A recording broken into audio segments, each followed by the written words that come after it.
Welcome to Practical Parapsychology. Join your PhD host Drs. Brian Laythe and Cindy Little as they arm you with the latest scientific research and know-how on ghostly phenomena. Brian is the lead author of the groundbreaking new book, Ghosted, Exploring the Haunting Reality of Paranormal Encounters, and Cindy is the proprietor of WacoGhost.com, a portal for professional investigations and public education on ghostly phenomena. Together, with their recurring guest, parapsychologist Dr. James Houran, they will take important steps with you to gain scientific answers about the nature of the paranormal experiences and the people who have them. For more information on practical parapsychology, visit their website at www.practicalparapsychology.com. Practical Parapsychology. The class is now in session. Hello, everybody, and welcome to Practical Parapsychology. Although I don't seem to be seeing my guests. Oh, here we go. There we are. Jim, all right. I thought you guys ran off on me. I'm like, well, I guess I'm doing this by myself today. All right. Abducted again. It's an abduction Friday. I'm like, all right, here we go. All right, so thanks for tuning in, everybody. So if you've been listening at all, last week we covered some kind of nitty-gritty stuff about paranormal belief, and today we're going to kind of continue that strain by talking about another major player in haunt experiences. Except unlike some environmental or physical factors, we're going to be talking about another trait like paranormal belief. So today we're going to be discussing the somewhat complicated concept of transliminality.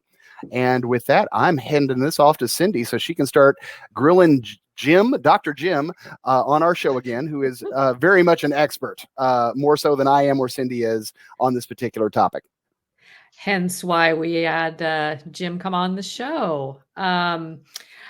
Today we are, like Brian said, going to be talking about transliminality, which is a little bit more of a complicated concept, but we have the expert on here. We have Dr. Jim Houran, and I am just going to start things off with asking Jim, what is it? What is transliminality, and can you give me any examples? Yes and yes, but can I take a moment because the story of transliminality is an interesting one, and it actually starts back with my work as a doctoral student. I was a graduate master's level student, and I was doing research with a parapsychologist in Australia named Michael Talborn. And Michael is the one that actually started all of the research on transliminality. And it's a good example of a success story in citizen science in a way. I was a more mature citizen science scientist. I was a master's degree person, but I was just for fun doing research with Michael on things related to paranormal belief experience. And he introduced me to the idea of transliminality. And we were just for fun writing papers and exploring concepts. And he said to me one day, Jim, have you thought of getting a PhD? I mean, you could get credit for what you're doing right now. And a light went off and I was like, yeah, I really should do that. So I wasn't at the time a professional parapsychologist. I wasn't supported by grants or anything. But as soon as I started doing research in parapsychology, I got academic credit, I got a degree, and I got funding. And so it helped me. The story of transliminality was in a way sort of my ushering in, my rite of passage from mature citizen scientist to professional parapsychologist. And I wish Michael Talborn was here. He died many years ago, unfortunately.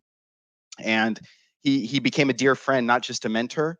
And he really was a luminary. He was a visionary for his time. And he started the concept of transliminality based in large part on his own experience. It's no secret that he was a manic depressive, meaning he had bipolar disorder. So there were periods where he would have immense mania and creativity, and he would call me at all hours of the night, and we'd talk about all sorts of weird, wacky ideas. And then the next day, he would be in a funk, and it would be awful. He was on this roller coaster. But he was intelligent enough to know he had a disorder, he was managing it. And because he had that disorder, I guess he was very sensitive to how people saw him. And he also was very sensitive to the experiences that he was having. And he had a wide range of personal experiences, a range of paranormal belief and experience with this guy. He would have bouts where he felt he was connected with Jesus, the devil, experiences of kundalini, in other words, this feeling of shock or energy that moves up from the spine to the brain. immense creativity, other sorts of weird dreams, paranormal experiences. So I think transliminality for him, and hence for me, started as a way for Michael to try to understand himself. And so it's just a really fascinating story. And I believe in giving credit where credit's due. So Michael Talborn, wherever you are, thank you. And it's also a story about multiple discovery. Science is filled with these instances where people at different parts of the world without any connection are exploring similar ideas. And they may come up with a concept, give it a different name, but they're talking about the same thing. Yeah. The discovery of calculus, evolution, the theory of natural selection, and indeed the notion of transliminality. In some ways, it wasn't unique even to Michael Talborn, but around 1997 is when he started doing a lot of publishing on that concept. And so it started to get out there. He called it transliminality because at the end of the day, Michael was a wordsmith and he was an expert in Latin. He would sometimes, for fun, write scientific papers entirely in Latin. What? Yeah, it was bizarre. Oh my gosh. He was just this fascinating guy. So Wow. transliminality, the word, if you look at the Latin roots, means trans, meaning cross, and limens, meaning thresholds. So transliminality literally means crossing thresholds.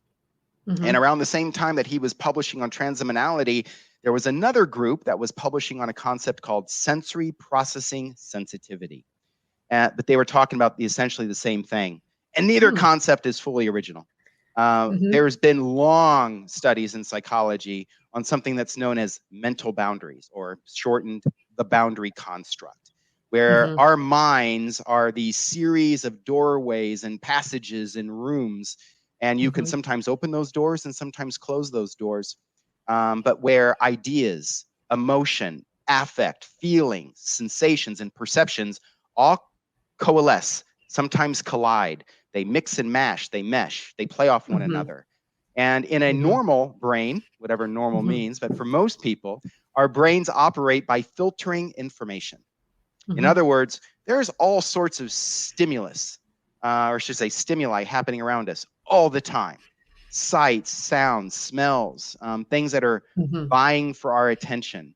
And thank goodness our brains have a mechanism known as gating, where we can filter out important information from the noise. But for some people, they don't have the same kind of gating mechanism. The gate is unlocked and sometimes it's swinging open. And so you start getting a flood of information that in a normal brain is filtered out. But instead, these people are bombarded with information, and it doesn't just come in, then it starts mingling. And it's not just information from the outside world in, it also is the information from the internal worlds that we all have, our minds. So our subconscious, our unconscious thoughts and feelings are rising also from below the surface to the surface. So transliminality is simply about sensitivity to information from the outside world in, and sensitivity to information from our inside world that usually we keep at bay, that sometimes slips out in things like daydreams or dreams. So transliminality is what we call a perceptual personality variable. It's a trait. You're born with this degree of interconnection among the different brain regions, but it also is something that affects perception. We think of personality traits as affecting our preferences and our demeanors, our attitudes, but actually certain kinds of personality variables can also influence our sensation and perception, and this is one of them. So people that are highly transliminal, their brains have open gates where all this information coming in and happening inside is not filtered, but rather it's coming into conscious awareness, and it also can come into conscious awareness and be put down into the unconscious. So there's this free form. Think of it like a teleconference, a video call, a Zoom call with all the parts of your brain, and they're all talking as loudly as possible at the same time. Wow. Okay. That brings me to another question here. You said that this is a personality trait. This is something that people are born with. If they become aware of the fact that they are high in transliminality, is there any way that they can control for that, or is it just something that they have to deal with? This is just how their brain is wired up. That's a great question. It's a complicated question. Basically, yes, you're born with a certain propensity for transliminality. But that doesn't mean that someone that isn't high in transliminality, that they also can't have the same sorts of experiences. They just need a different set of environments. And likewise, someone that's high in transliminality, if I can change the environment or teach them different coping skills, they can moderate the signs or the symptoms. And maybe this is actually, if you don't mind, a good place for me to explain how you even measure it, because it gives a sense of what people are actually going through. Would that be helpful? Yeah. Yes, that was my next question. Oh, is it? Oh, precognition. Yes, there you yes, go. there it is. It's like, how is it measured? And maybe you could kind of talk a little bit about the construct of transliminality and the revised transliminality scale. Okay, well, this goes again back to Michael Tauborn. So Michael was doing a series of questionnaire studies because, again, based on his own world experience, he was interested to seeing if, hey, is how I'm experiencing the world, how other people are experiencing it that have my types of psychological conditions. And he was looking at questionnaires that measured different types of, we'll call them altered experiences, meaning perceptual distortions, as well as anomalous experiences, things that are happening that seem paranormal or parapsychological. And he was looking to see if there was a common set of experiences that everybody might have that was like him, because he considered himself a high transliminal, someone that had what we call loose or permeable mental boundaries. And indeed, he found that, oh my goodness, when you administer large sets of questionnaires to people, that the people that report the most paranormal belief and experience, they also seem to score high on a number of other questionnaires. Things like hyperesthesia, meaning your sensitivity to the external world, hypomanic or bipolar kinds of experiences, temperamentalness, fantasy proneness, people that have a really strong imagination, absorption, your ability to immerse yourself into a moment, and you almost forget where you're at because you're so in tune with whatever's happening at that given point in time. Positive and how do I say this, obsessional attitude with dream interpretation. People are well aware of their dreams and they're trying to find meaning in them, as well as mystical experiences, which are kind of like altered anomalous experiences that have some impact on a person that makes them feel as if there's an existential meaning. It's not just paranormal, it's telling them something about the nature of reality and their place in it. And finally, magical ideations, a person's ability to see patterns where other people don't always. And so he found out that not only are people reporting more of those kinds of experiences, but those 7 experiences that I just mentioned, they all form a common dimension. There's a thread, there's an underlying concept that connects all of them. So what looks like 7 distinct experiences are simply 7 signs or symptoms of something deeper. He called that construct transliminality. Got it. Got it. Okay. And so you measure it using currently the revised transliminality scale. Can you talk just a little bit about that? Yeah, 17 items, which doesn't sound like a lot, but there are 17 really specific targeted items. And it's a standardized scale. So someone simply goes through and reads different sorts of experiences that they've had and indicates, yes, I've had this, or no, I haven't. So it's a yes or no scale.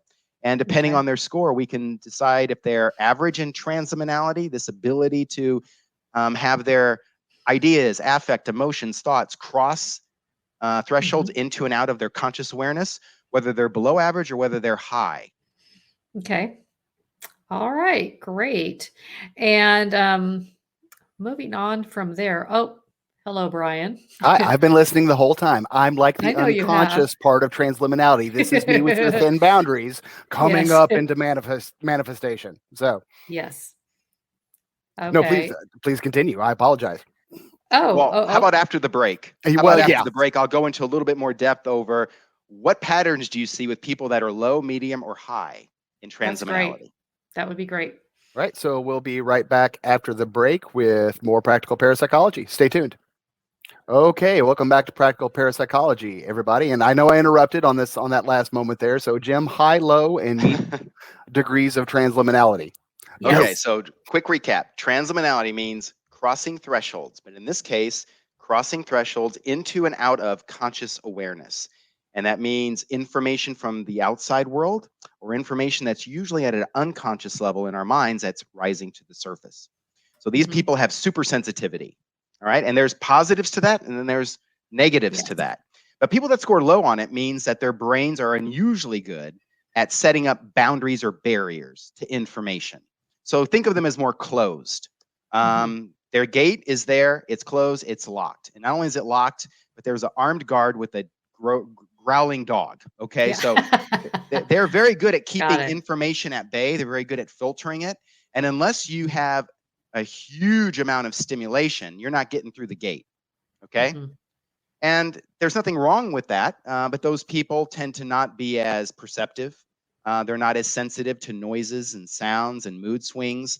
These are people that maybe you even have in your family. You probably Mhm. notice them. They don't Yes. seem riled up by anything. They're just kind of calm, cool, collected. Sometimes they may seem even apathetic or lethargic because they're Mhm. just not responding to a lot of internal information or external stimuli.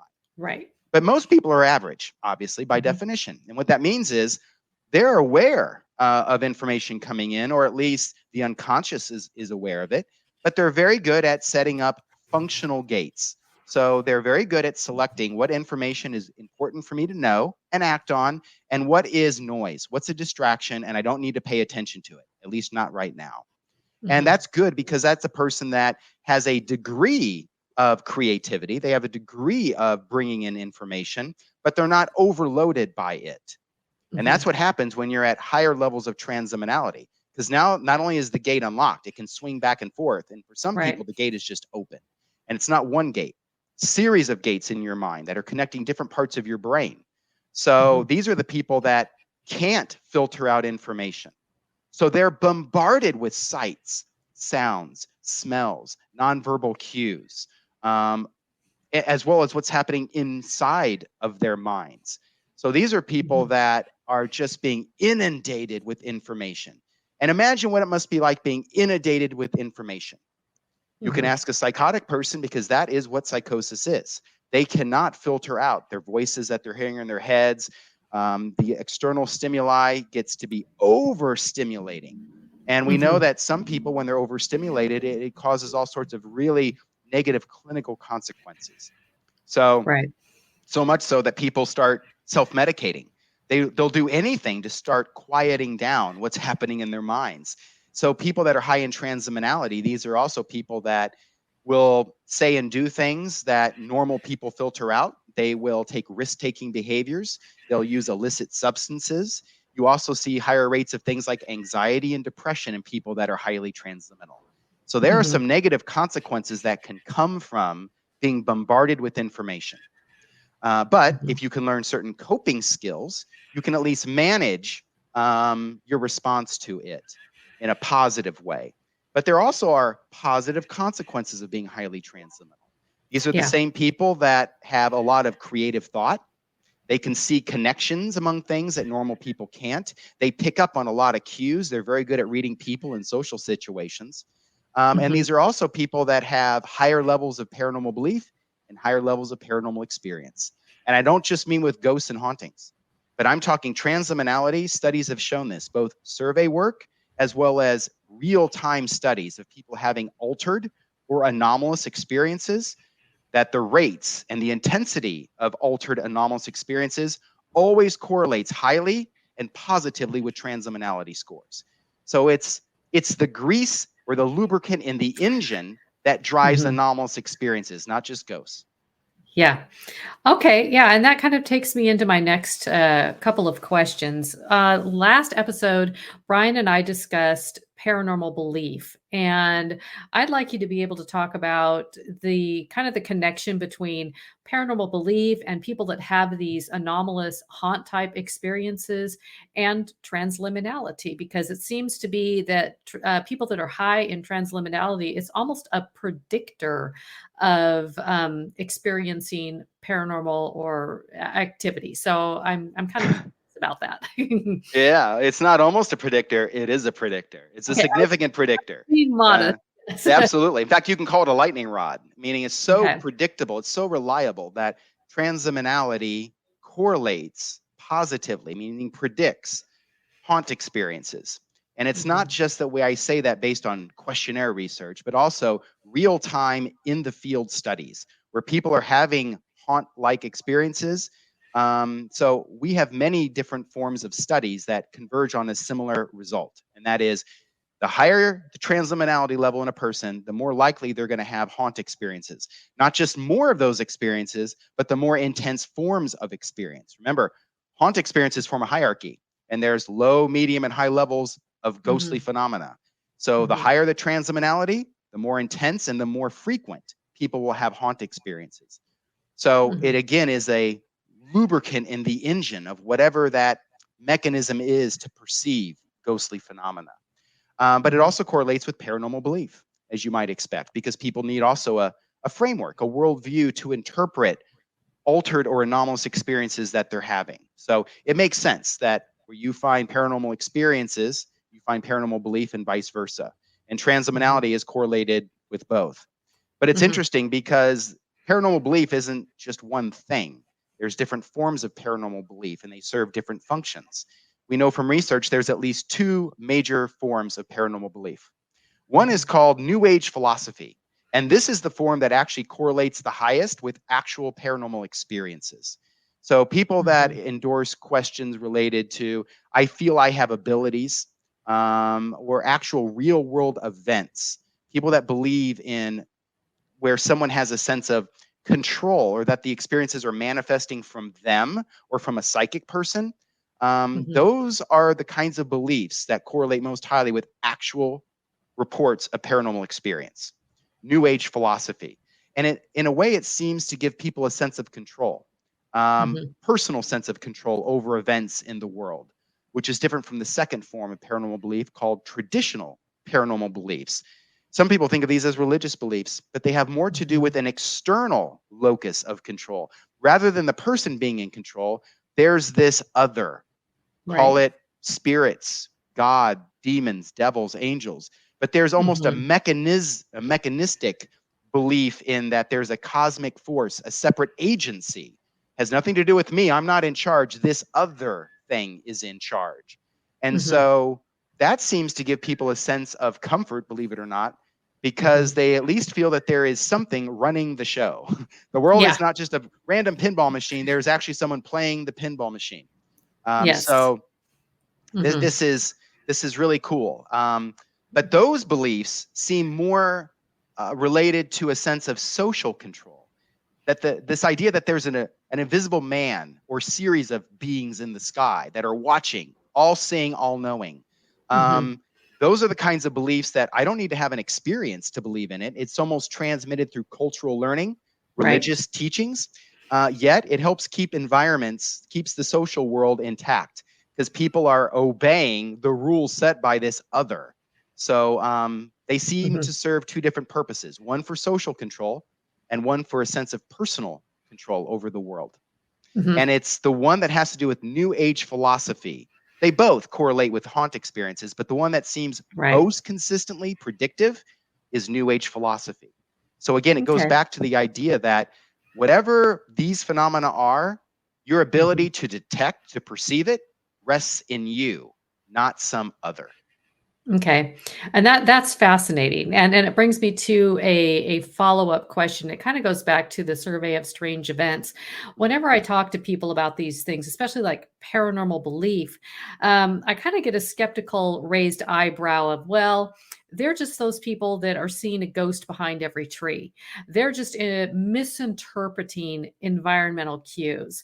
So these folks that are high in transliminality and are strong in paranormal belief, it is more than just them having a mindset in an environment that might be conducive to easily misunderstood cues. Am I right in that they're actually seeing things or experiencing things that possibly are more than just subjective things. Perhaps there's actually something objective going on in the environment, and they tend to have more of these types of experiences than others who are, say, lower in transliminality or paranormal belief.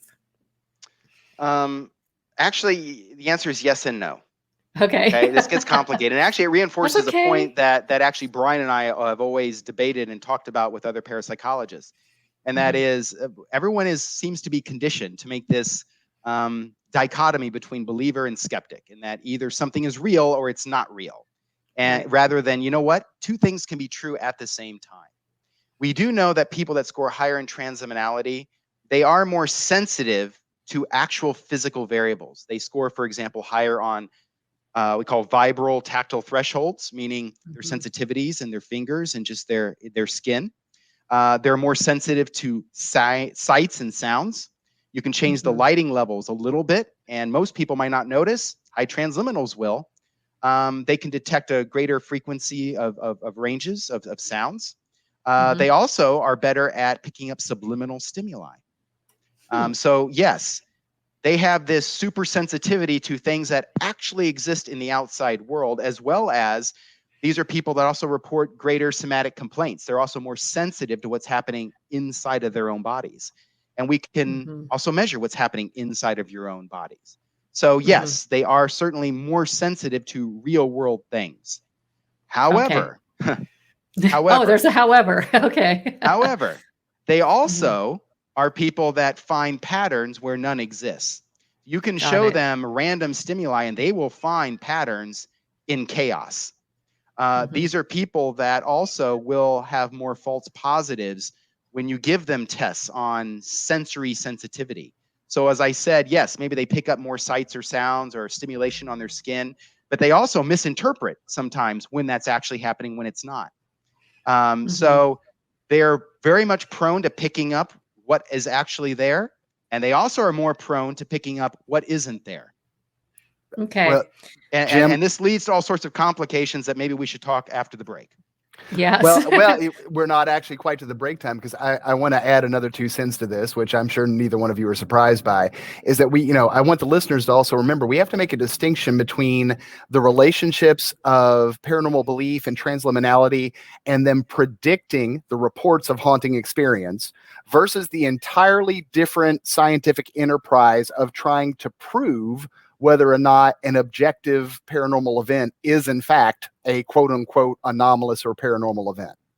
Right. So, I mean, that's one of the beauties of the models that, Jim and I have been developing, with you, Cindy, is it doesn't matter whether you truly believe if the phenomena is paranormal, the predictive mechanisms of transliminality and paranormal belief will still predict, right, these subjective and objective paranormal experiences after this person has obviously interpreted them in context of their experience and their belief. But then again, right, so that's one set of relationships, but then there's a whole different set of procedures or scientific questions about, is the event they saw, like an object moving or a fire starting versus a scratch or a personal experience, is this quote unquote a truly anomalous event? So, in some ways there's a double layer of complexity when you ask a question like that, because we not only know that there are the predictive relationships there with the traits, but then again, there's the second part of it, which is really kind of a separate enterprise, right? Of is there a way for us to prove that the object truly floated, as opposed to alternative mainstream explanations, right? Now, Jim, you give me that quirky look, so please. Okay. After the break, I'm going to add some more fuel to the fire, because it's even more complex and hairy than that. Oh yeah, it's infinitely more complex. But yeah, I want the listeners to make sure that they understand that there's several steps, hairy and complex, to separating all of these pieces together. There's who has the experiences and what predicts it, and then the veridical nature of the experiences themselves, which from the previous episode and from what Jim just said, we know that paranormal belief kind of shapes the way people are making sense of the phenomena that they're experiencing. All right, let's dive in after the break. Okay, so we will be back with more practical parapsychology in just a moment. Okay, welcome back, everybody. And Jim is about to add another layer of complexity to a topic I just complicated. So Yes. go for it, No, sir. it just shows you that, to try to understand ghostly phenomena, let alone other paranormal kind of experiences, this is not straightforward at all. It is a big, tightly round ball of yarn, and trying to tease out, and untangle it is something that I've been trying to do for 30 years. And so this gets pretty complicated pretty fast, because Cindy, the simple answer to your question is high transliminals are better at sensing information that actually exists in the world, either externally or internally. At the same time, they're also more likely to misinterpret information as being in the external world or the internal world. So they're super sensitive, and they're also people that can make mistakes more readily than people that are average or low on transliminality. All right. So what does Okay. this mean for ghostly experiences? Well, the first thing it should tell us is that hauntings and poltergeists, this is not a case where people are objective observers. They're not impartial witnesses that are standing back and observing something and giving this unbiased account of what's happening in the external world. People that are having these experiences, not just one-offs, but I mean people that routinely have them over time, they're bringing some of themselves to the experience. They're helping to actually construct the experience. So it's some of them and it's some of the real world, but it's all meshed together. And you don't sometimes know, where does that witness end and the external phenomena begin? So haunt witnesses is even the wrong word. They are participants. They're helping to construct the experience that they're giving, whether they realize it or not. And I'm not saying they're doing it on purpose. It happens in an unwitting way, but they absolutely are helping to construct the experience that they're having. So when I say that two things can be true at the same time, that some of that imagination is coming into play mixed with something real, absolutely. And it's not just a one-off. That's happening every single time.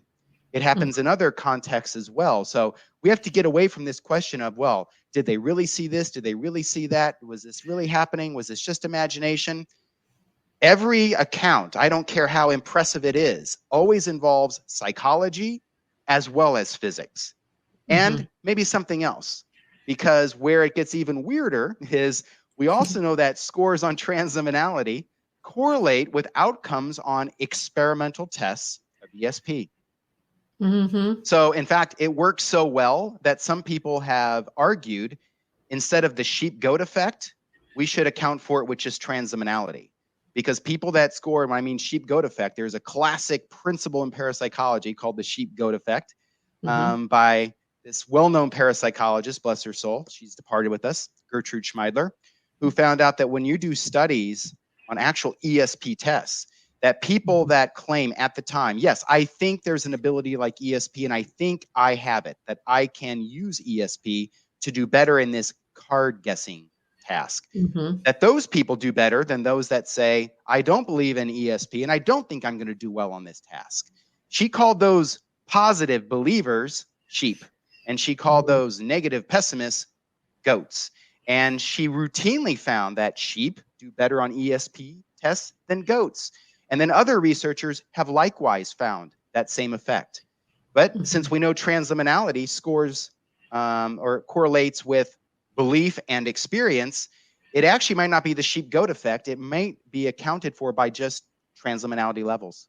And that makes a lot of sense. And as you've been talking, I almost think of people that are high in transliminality as kind of like dogs with sensitive ears. They're hearing the dog whistle, so to speak. I mean, they're hearing or experiencing something in the environment that other people who aren't high in transliminality are not experiencing. So because of their hypersensitivity, is that a correct assessment? That's true, but it's more than that.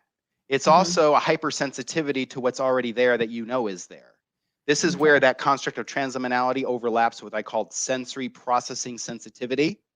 In fact, sometimes you'll see this on Netflix shows or even movies. You'll see a disclaimer that says, hey, by the way, this show has strobing effects, so we want to let you know in case you're sensitive to lighting effects. They're talking to high transliminals, okay? Because not only are people more sensitive to stimuli that's usually filtered out, remember, they don't have a filter to even moderate to mediate what's already there as far as normal sounds, normal lighting levels, temperature. So they feel those things more intensely than people that score average or below average on transliminality.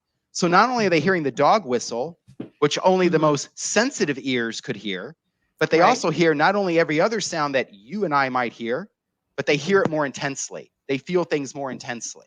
So you can see why actually to be a high transliminal is an uncomfortable state to be in. Oh yeah, I can't even begin to imagine. And I would like. it gets worse, Cindy. Okay, Because we also no.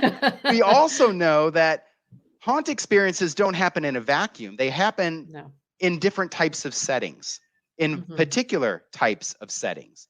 And we call those settings dis-ease states, not disease.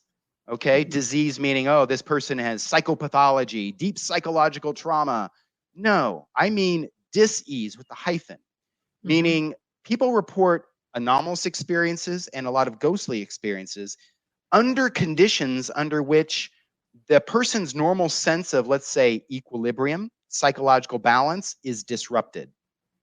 And so it's not just that they're high transliminal, but they're in a setting of high stimulation. And so we also see this not just with normal ghostly experiences, you also see this especially in a particular class of hauntings known as poltergeists, or what a parapsychologist would call recurrent spontaneous psychokinesis, or RSPK for short, as if that's even shorter. But yes. And you know what? There's been some well-respected parapsychologists like William Roll, who certainly buy in and have promoted and done a lot of great research in the field on supposed recurrent spontaneous psychokinesis, which is the theory that poltergeist events, which are a kind of haunting, they involve the same sorts of subjective and objective events as haunted houses. But rather than them just happening at a particular house or a location, they seem centered around a particular person. And when that person is around, a living person is around, and they're awake, it doesn't happen when they're asleep, and they're awake, then that's when you start seeing these events happen. So his idea was that, oh, these poltergeist effects are actually being caused by that living agent, or what we call the focus person. And that person may not be aware that they're doing it, but they must have some level of psychokinetic ability, and they're releasing tension, or they're dealing with stress, or what I would call dis-ease states. And for whatever reason, they can't cope with that stress or tension in other ways. So they do it in a way, sort of a psychic passive aggressiveness. And they throw a temper tantrum, but using psychic ability and on external items in the environment. And it's been well known that focus persons exist. It's not even original to William Roll. There's an infamous ghost hunter from the early 20th century known as Harry Price. And really the father of modern ghost hunting, when people want to know that or not, or believe it or not. But even he noted early in the days of psychical research that, wait a minute, poltergeist effects seem less about spirits and they seem more about related to living people and actually young girls, young teenagers. So he was really among the first to say, whatever's happening is probably telling us more about the living than it is about the dead. And William Roll just kind of took that idea and ran with it.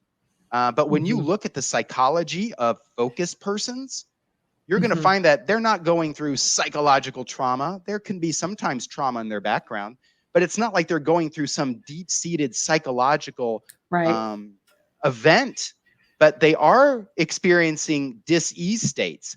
There have been a few studies where psychologists have given psychological and personality measures to known focus persons.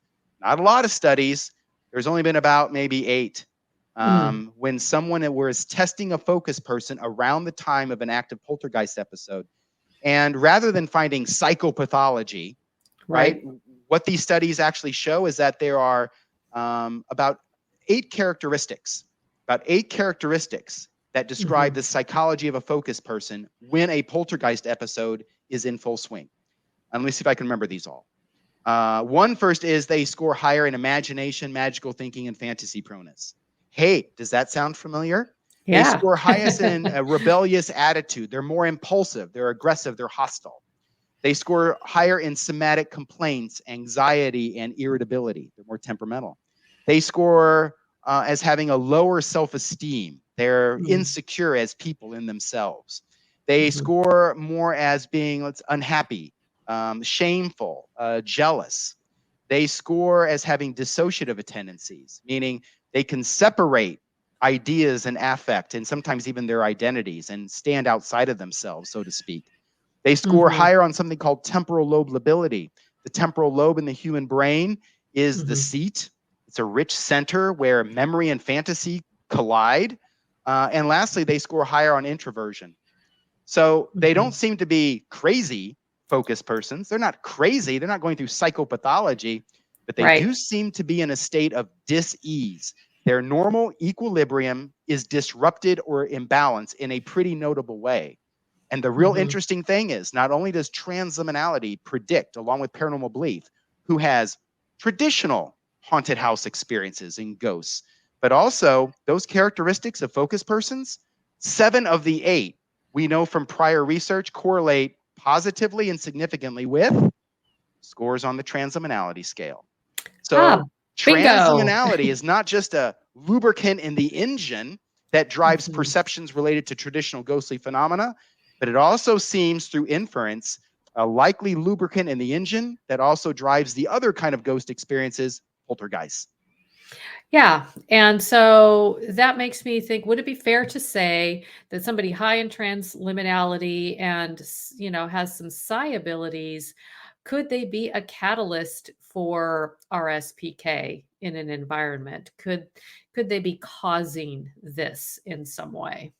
Well, it certainly brings up the interpretation, right? That whatever is happening is not just normal psychology and normal physics. That if we know transliminality correlates with higher hit rates on ESP tests, that Mhm. maybe, just maybe, that means that maybe part of what that focused person or the haunter is experiencing goes beyond normal stimuli, normal physics, and maybe they're either picking up or they're giving out something that Okay. relates to parapsychology.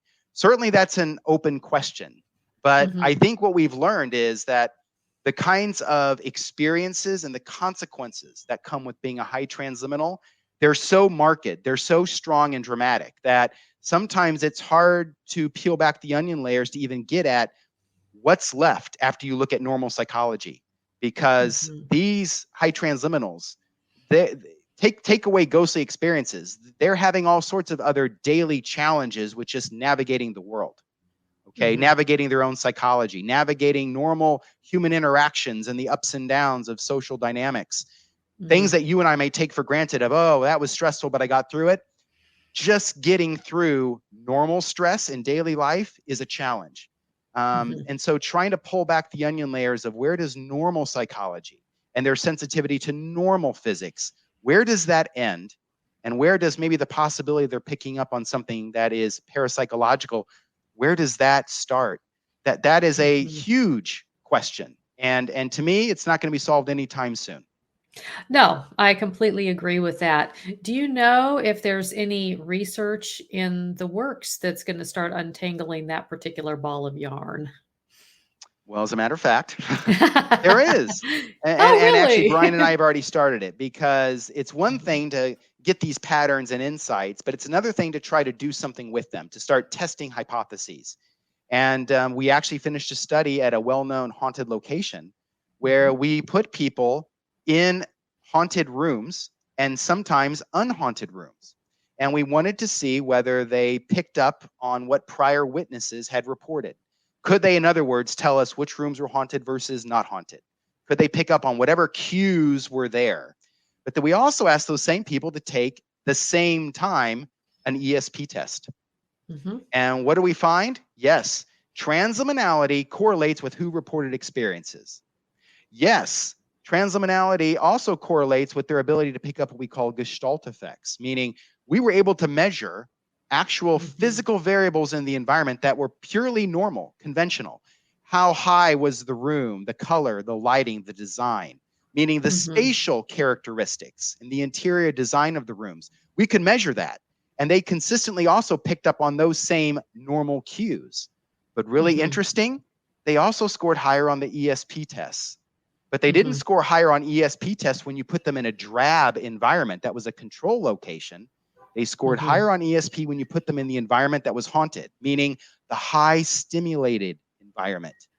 So it may not be a case that it's all or nothing. Again, it's like if I put a high transliminal in a context where they're bombarded with the right kind of stimuli, not only will I get more detection of what's happening in the real world, that's normal psychology or physics, but I also seem to tap into whatever it is that drives perception in terms of parapsychology. Well, Jim, so it's fascinating. I'm gonna cut you off there for a second, and we'll be right back with more practical parapsychology in just a moment. Okay, welcome back, everybody. Jim, I cut you off, and I cut you off at like the supreme, like climax moment of. I know. This is why I don't like you. Okay. Well, this is why I don't return your phone calls. Hey, what's fascinating? Let me just sum up, because this is fascinating. That you take someone that has a propensity for transliminality, a high transliminal, and you put them in an environment that is stimulating. It seems to ramp up not only the transliminality, but you also ramp up their ability for apparently ESP. Okay, but if I take them out of that high stimulating environment and put them in a drab clinical setting, it's almost like I'm turning down the transliminality. I'm closing the faucet. It doesn't completely turn off, but it quiets down enough where they're not perceiving things, including whatever might be driving ESP. So this really is a new line of research in understanding things like haunted houses or sacred spaces, or what I call enchanted settings. These environments probably have physical features that help turn up or turn down transliminality. That's why some locations seem to be haunted. It's not that there may be a spirit there or that there is a demon hanging out, but it might simply be that the architecture, the design of that space is such that it actually helps increase transliminality through stimulation. And if I take someone away from that, then suddenly it goes down and you don't get the same kinds of experiences. So we're studying that interplay between normal psychology, environmental psychology, and parapsychology. And the initial results we have are intriguing, to say the least. And hopefully this next year, we'll go on a major study looking at different kinds of sacred spaces and see if we can replicate that finding of high transliminals in sacred spaces. That's the winning formula for driving ESP.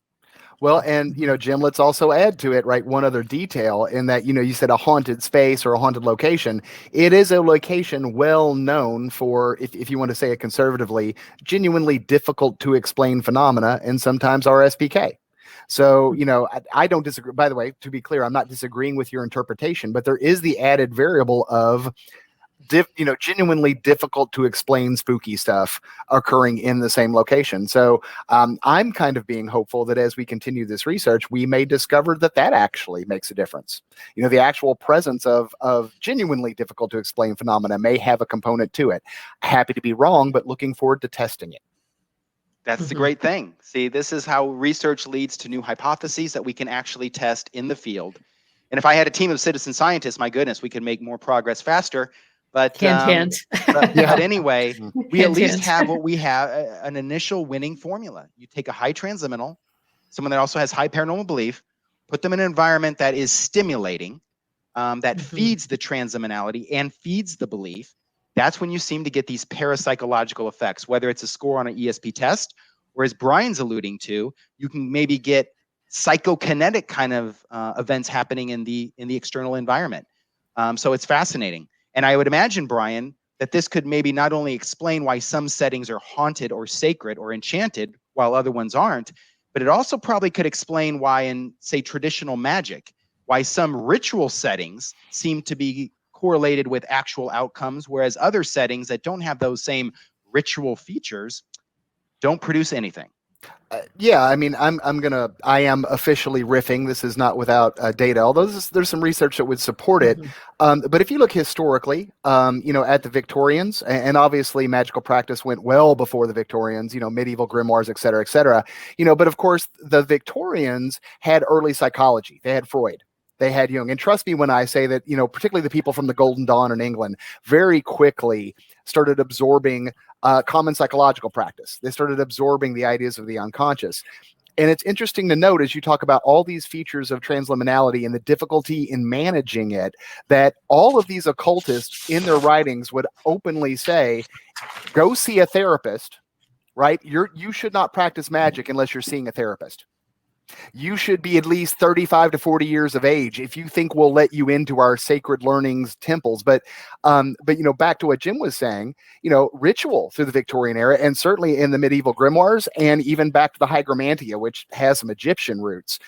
There's these complicated long prayers. There are these complicated circles and items and candles and processes that are supposed to get you to the process of summoning this supposed spirit or entity that you want to bring forth. In other words, if you're kind of putting two together what I'm saying, a lot like setting up a haunted location, right? Priming the individual, to be around that environment, and thus, lo and behold, us seeing quote unquote parapsychological effects. There is this very long and supportive history in esoteric literature back through the ages that very much kind of supports the hypotheses that Jim and I are presenting. Now, I'm not saying they're a literal parallel, but there's certainly non-science based statements that very much fall in line with a lot of what we've been talking about today. Mm-hmm. I should probably make a confession at this point. That is, like Michael Talborn, I also score as a high transliminal. I don't have bipolar disorder that I know of, but Brian will back me up there when I say he sees the effects. He feels it probably on a daily basis, because I get thoughts and ideas that rush to me. I know what people say that are creative, that say, the muse is speaking to me. I'm being inspired. I wake up and I immediately go to work, and I have to write to purge ideas. And I have, I would say, a hyper prolific nature as far as exploring new ideas, being curious, getting distracted. And I'm always bombarding Brian with, hey, let's do this study. Hey, I had this idea. Oh, by the way, I have these 3 drafts of papers I want you to look at. So I have this intensity to me that's well known. I try to put it to productive use. But what's interesting, though, is I don't have, that to my knowledge, any paranormal kinds of experiences. I've had a few anomalous and altered experiences here and there over the years, but nothing that's routine. For me, I would say that I experience a lot of intuition. That I know what people are going to do, what they're going to say, what their next thing is. I call that prospection, psychological jargon for living a few moments into the future and being able to anticipate different scenarios and being prepared to respond to whichever one happens to be true. A well-known psychological phenomena. And maybe things like precognition is just prospection on steroids. I don't know. But I can sympathize with people that are high transliminals. And but I'd love to be one that has recurrent paranormal experiences. I'd love to know what these people are actually going through. So I still chase after that. And I'm glad you do. Even skeptics can be open-minded, Yes. Well, I think that's the whole point of skepticism. I mean, you aren't truly a skeptic if you're closed-minded, at least in my opinion. True. My mind can be changed with data, and I'm always chasing after the data.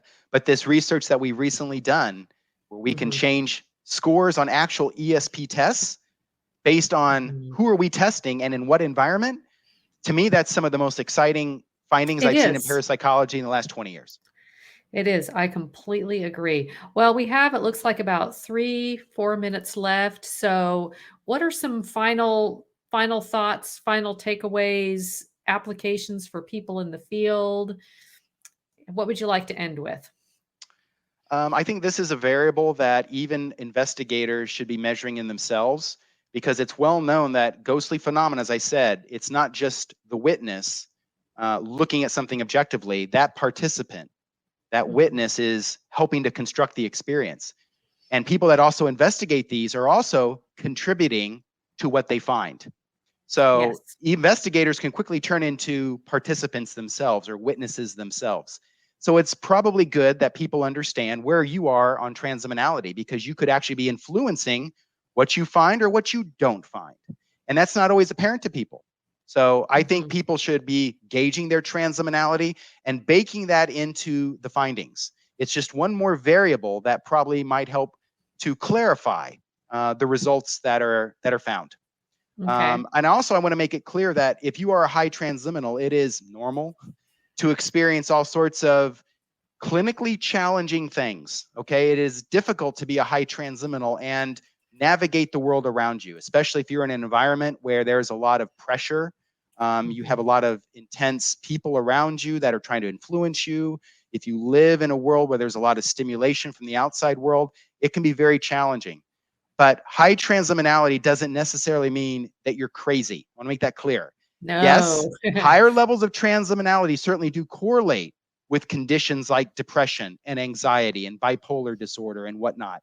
But that doesn't mean that high transliminality is an indictment. It doesn't mean that you're automatically, therefore, labeled psychopathological, that you're psychotic, that you're neurotic. Those things are, high transliminality is a risk factor for those things, as well as other variables, but it doesn't mean that you're crazy. So I want to make that very clear. Good. That's a good And then point. Brian, you probably have some comments. Well, of course I have comments. Yeah. Well, no, we also need to go. That's the bad thing. It's like you just scratched the surface. Too bad. Well, no, I would say, not only do I agree that everyone should probably take the test, and it takes all of about 10 minutes, it's 17 items. But also, if you score really highly in transliminality, you need to be aware that you might get overloaded. Right? That, environments, that stimulus, and when things get a little rough, particularly in a haunted environment, you can kind of help yourself by being aware that if you're really highly transliminal, you need to manage that a little bit. Right? There's, again, the coping techniques, which, on a personal note, I very much recommend meditative exercises and visualization exercises for people that do that stuff, because I don't exactly score low on transliminality myself.